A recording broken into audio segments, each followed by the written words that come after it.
Hi guys, today I thought that we should talk about blood pressure because it's something that we all have, unless we're dead, and it's something that is very important and a lot of people don't know about it. So what is blood pressure to start with? Ultimately, it's the pressure of the blood flowing around the body.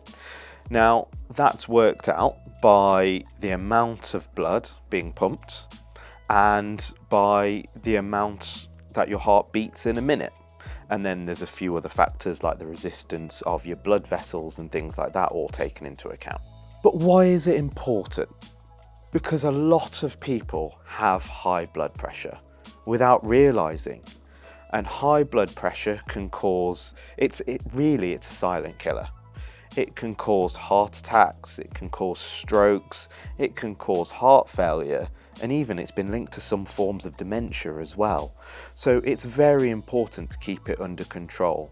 And I've seen it many times in my professional life of people walking around with high blood pressure and me just randomly checking it, but also in my personal life as well. So I think it's very important to make sure that we have good control of our blood pressure in general.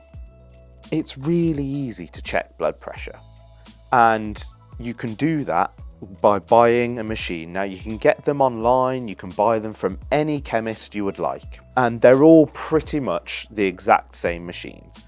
And you can test them on a sofa, as I am now, in the comfort of your own home.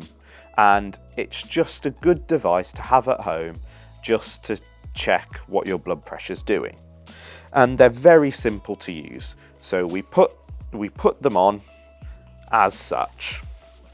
Make sure there's no clothes in the way, and you wrap the sleeve around. Having it tight, but you can easily put 2 fingers in the bottom of it. And then just wrap it up. And then what you want to do is make sure the arrow here is pointing towards the inner side of your arm, because that's where the artery lies. And you just push one button, which is start and stop, and then it pumps up. And how blood pressure works is it pumps until there's no blood going to the rest of your hand, and then it relaxes. And then it relaxes, and when it first feels a pulse is the big number of your blood pressure, and when it stops feeling anything is the lower number of your blood pressure.